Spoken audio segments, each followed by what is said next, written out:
The San Jose Sharks are the first ones to clinch their reservations on the golf course this summer.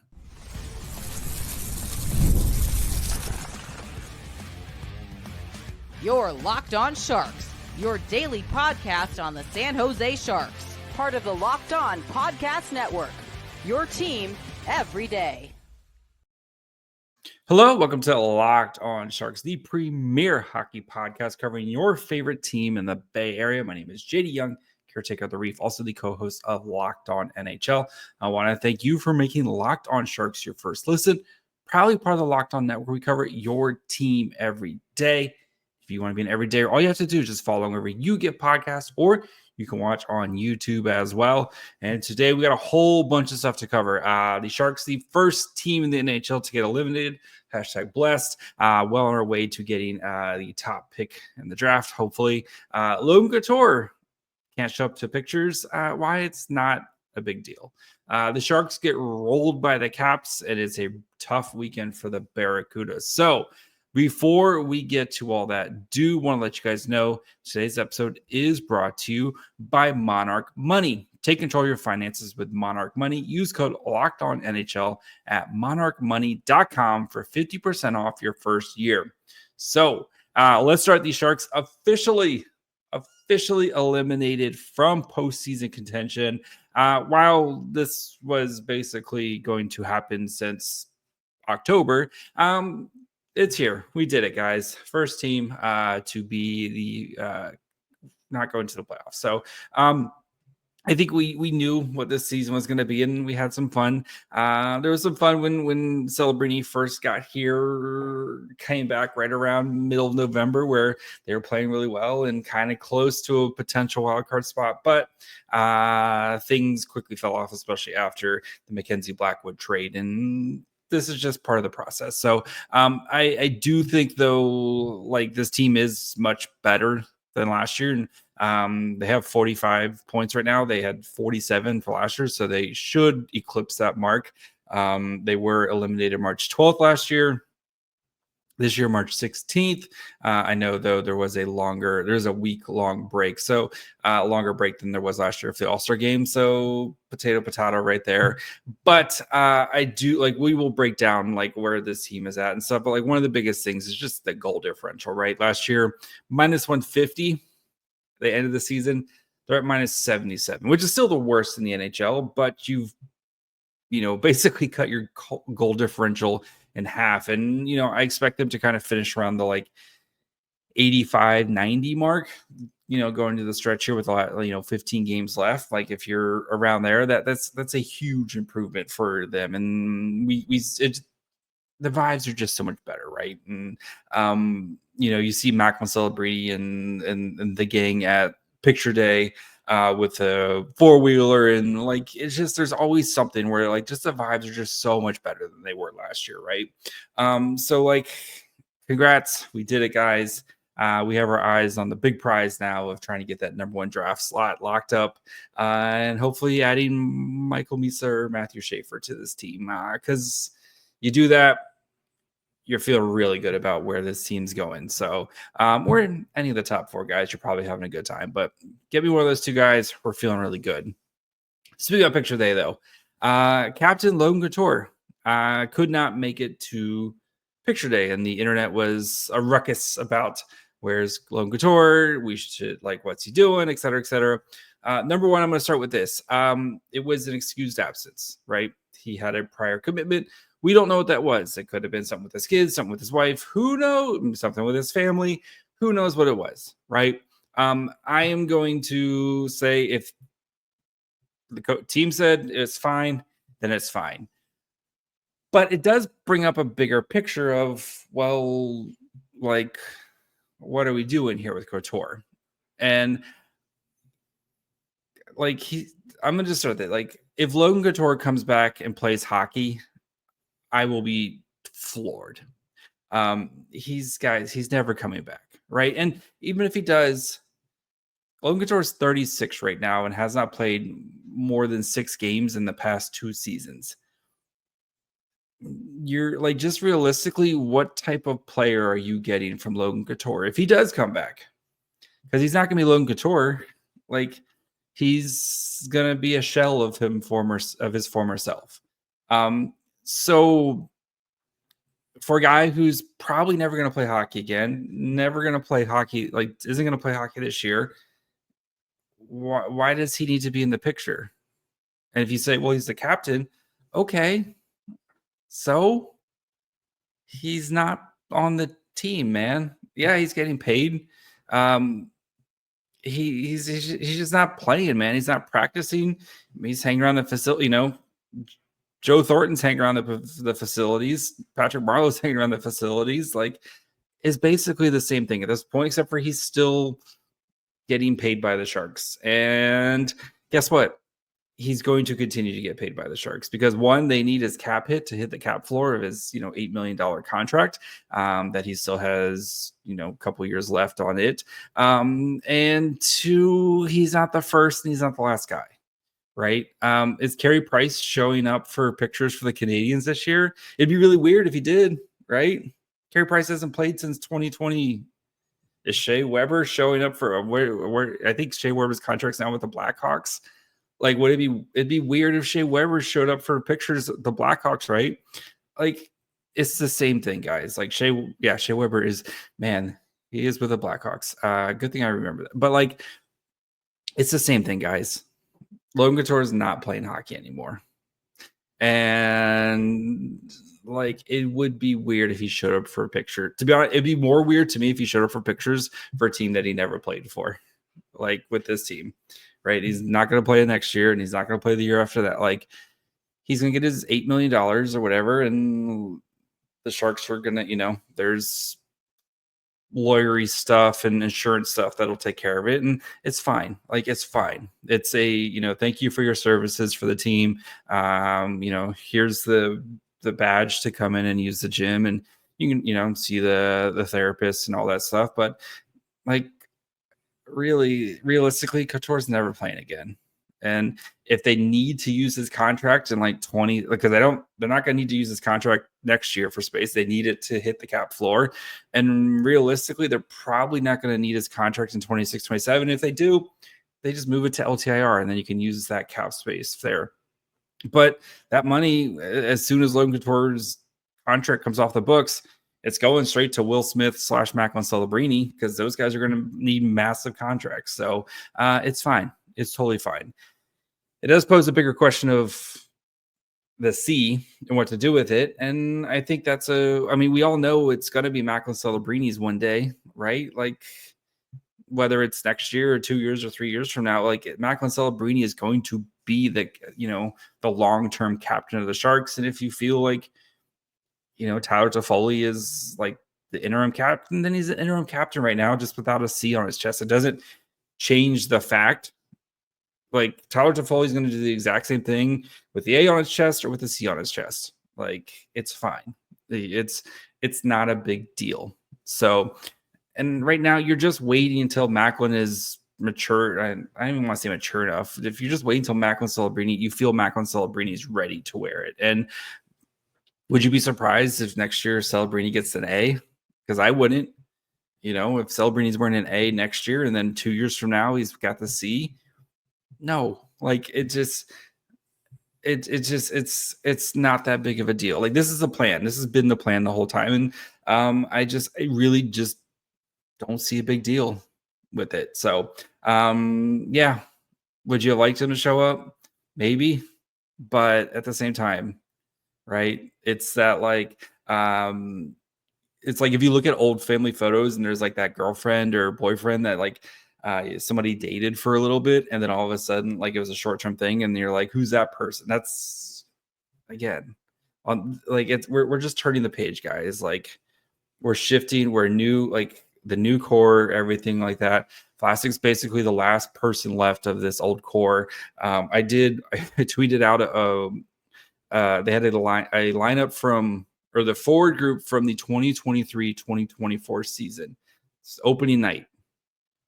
There's one forward left.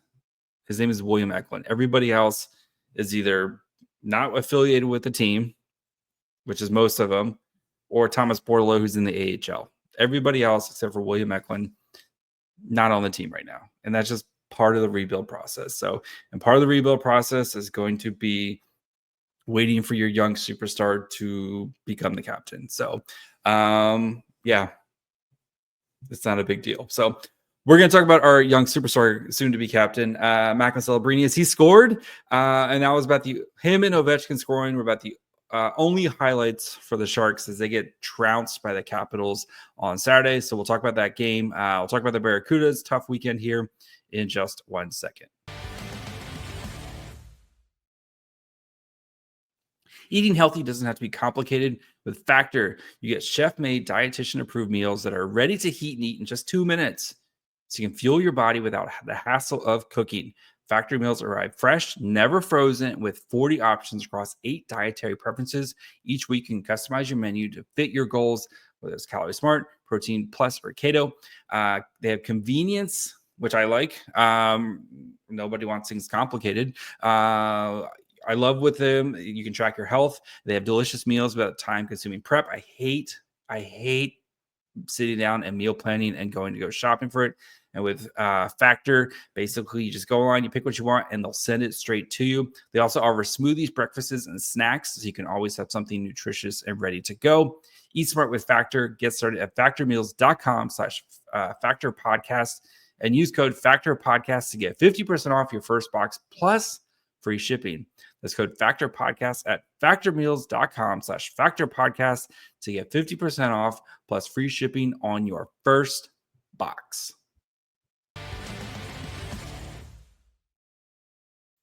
All right, before we talk about the Sharks Caps game, do want to, of course, thank you guys for making Locked On Sharks your first listen. If you haven't yet, perfect time to subscribe.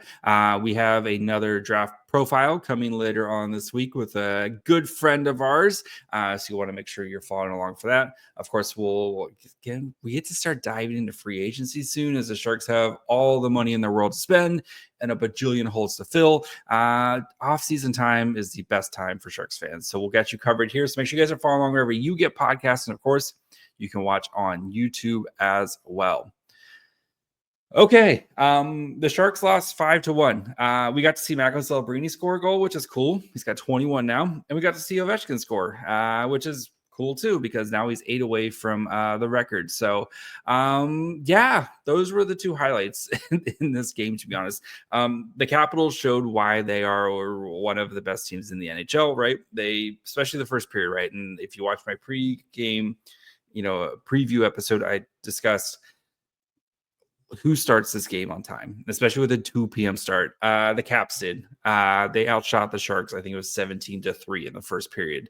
And it didn't feel very close from there, to be honest. Like, poor, Alexander Gorgiev, he gets the hook after the first period, which was more of, Warsawski came out to say, like, this was more because of how the team played compared to Gorgiev's performances. But it was 17-3 in the first period. Sharks did kind of make it interesting in the second period, second and third period here, but you could definitely tell, the Caps parked the bus.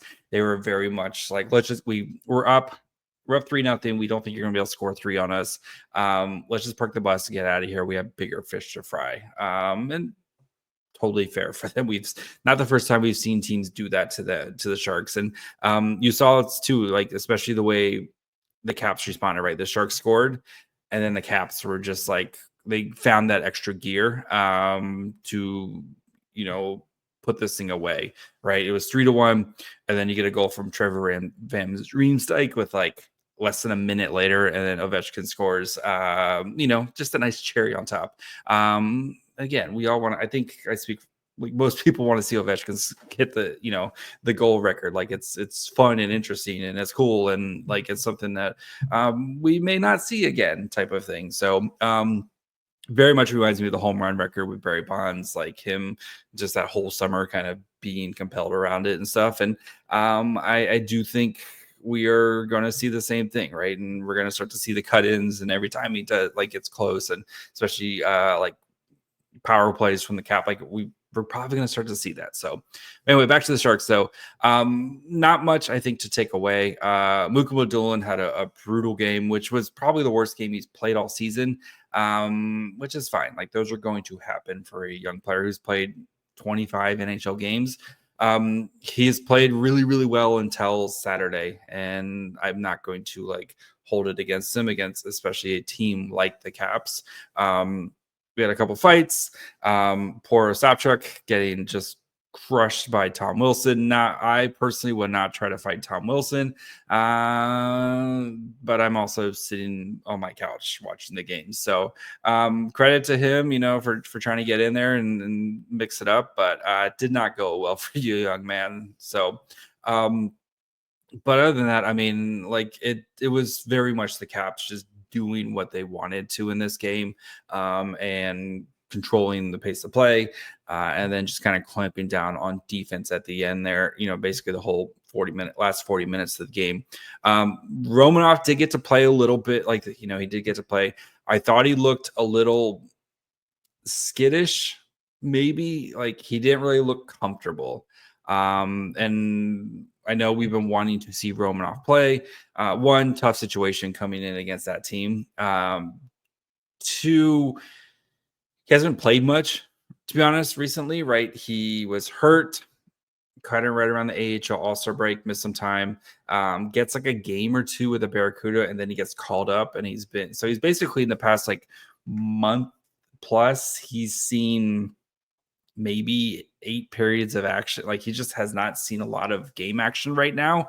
And I do wonder if they try to get Romanov some time here, or maybe they're still trying to work with him to kind of get him back up to speed. But I think at some point you just got to play him, especially with Alexander Georgiev, who's been playing basically every game right now.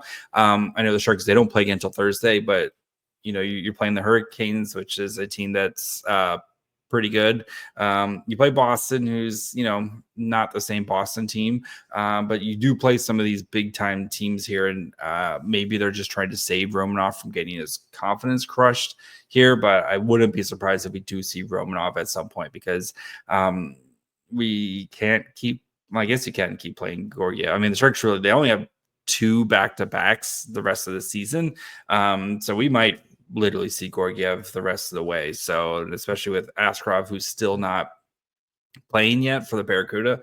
And we'll talk about the Barracuda and Askarov here in a minute, but I think we're probably just getting Georgiev, like they're just running him into the ground with the intention of not re-signing him, because again, that's just how sports go sometimes. But yeah, not much to take away. Like it was hydrogen bomb versus coughing baby since the puck drop. And yeah, the Caps are good, man. The Caps are good. So we'll see. I still want to see a defenseman on the power play for that first unit power play. While the power play has been scoring, it's been the second unit that's been doing a lot of the scoring. So yeah, I would like to see the Sharks get a power. I would like to see a little tweak there, just whether it's Liljegren or if it's Mukama Dolan or if you bring up Cagnoni at some point here. I would like to see one of those guys like get a defenseman on that first unit. And again, right, you have Celebrini, you have Will Smith, you have Eklund, like you have Toffoli. Those guys know how to work together. You just need somebody who can just cover for you if something goes bad. That's basically what you need. Someone who can keep the puck moving and someone who can cover for you. So yeah, we'll see. So and the penalty kill continues to be blah, but actually it was okay against the Caps, but whatever. So yeah, let's there's more important things to talk about. So we're actually going to spend the last segment here talking about the Barracuda. And while it was a tough weekend, not time to panic yet. So we'll discuss that here in just 1 second. Looking for a snack that's both delicious and nutritious? Crack into a good source of protein with Wonderful Pistachios. Wonderful Pistachios is one of the highest protein nuts. Each 1 ounce serving gives 6 grams of protein, giving you 10% of your daily value. Plus, They're packed with fiber and better for you unsaturated fats to help keep you feeling fuller longer. I personally love the in-shell version. They're classic. They're my favorite. I love the little crack that you hear. Just regular salt with them. But if you're adventurous and they got plenty of different flavors to choose from, or if you like the no shells because shells just get in your way, you have more important things to do than to sit there cracking shells, I totally get it for you. They have a wide variety. You can go check them all out. So get snacking and get cracking with the snack that packs a protein punch. Visit wonderfulpistachios.com to learn more. And ever check your bank account and wonder, where did all my money go? Between dining out, online shopping, entertainment, it's easy to lose track.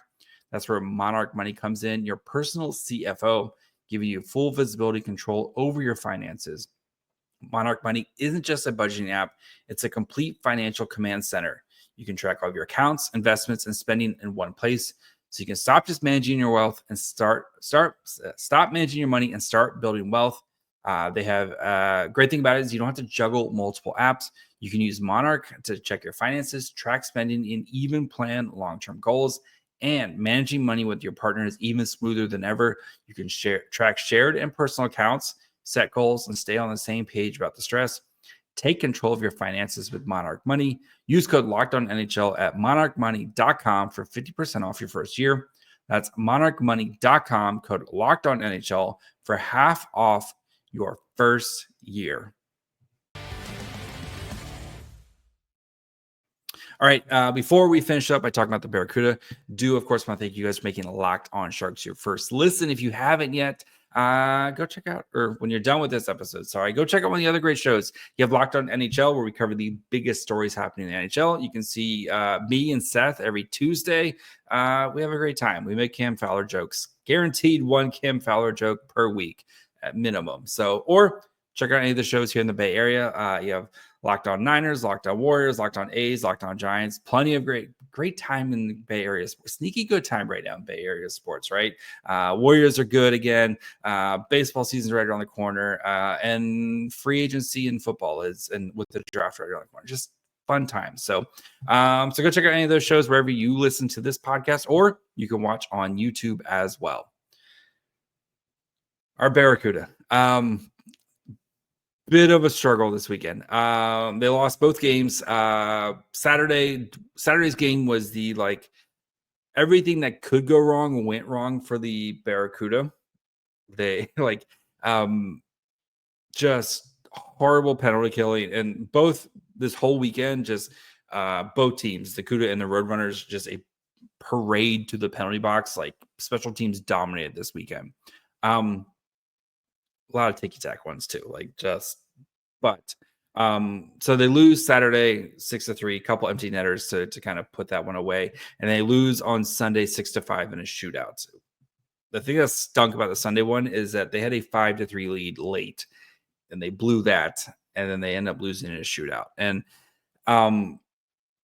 it's really frustrating because this is a team that really needs to kind of start getting their act together here a little bit, as we're down to under 15 games before the playoffs here.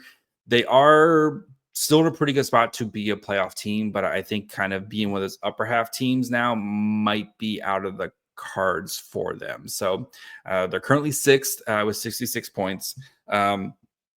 Basically, the Condors they do have 2 games in hand, but they are 7 points behind, so they have to drop all the way down there. So, the Wranglers and Canucks, Barracuda do have games on hand in them. They are 3 points ahead of them, so maybe they can get to that 4-5 spot right now, but it's looking a little bleak. So, but the good news is reinforcements are on the way, right? And I think that's what we can kind of take away, because right now this team is a little shorthanded, right? Askarov, your number one goalie, he's hurt, working his way back. Alexander Gorgiev, your number 2 goalie, he's stuck up in the NHL right now, not getting time. So you're down your top 2 goalies. Gabe Carrier, who has played very well, is your third goalie. He's been having to take the bulk of the starts now. And then Aaron Dell, who's your fourth goalie, is having to play as well. So, like, I think that's the first thing, right? Is if you get Askarov back, and if you're running Askarov Carrier to end the season, like, that's okay. And then once you get to the playoffs, you expect is going to be Askarov is going to be playing in the playoffs, right? So I think that's the number one thing of why I'm not super freaking out about the Barracuda, because they can just get in the playoffs. I feel like they're going to be set to have success. So get Askarov healthy, because he changes everything. Like we very beginning of the season, we talked about Askarov and how he just erases mistakes, right? And right now you just don't have a mistake eraser in the back end with Askarov. So speaking of the back end, you also don't have Jimmy Schultz, who's been playing up in the NHL. Jimmy Schultz is your number one shutdown defenseman, and Schultz and Cagnoni had been playing together, and they've been very excellent pairing together.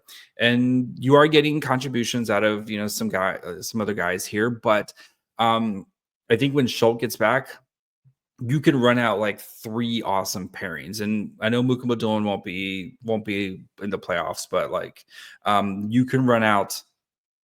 Did Mukama Dillon get called down? I can't remember. Anyway, but still, you can run out you'll have Thompson, you have Schultz, you'll have Luca Cagnoni, you have Joey Keane has been really good as well this year. You have Furlong has really come along. You have Carlson. You have plenty of guys to be a very good defensive team, and I think that's going to help the penalty kill as well. The penalty kill has really kind of fallen off here, but the power play is really good. This is the best. Let me emphasize it one more time. Best power play in the AHL, right? They scored 3 power play goals tonight. They were humming along tonight. But I do think, one, getting Askarov back will help your penalty kill, and 2, getting a lot of your defensive pieces back is going to help as well, and kind of everyone slotted in their proper position. So, but then just the other reinforcements, right? Beasted, who's been out for a while, Colin Graff, who's up with, rightfully so. Colin Graff is an NHL player now, but you're going to get him in the playoffs. Colin Graff in the playoffs. And then you're going to be getting a lot of other pieces here, right? You think you're probably getting Musty. You might be getting Camlon.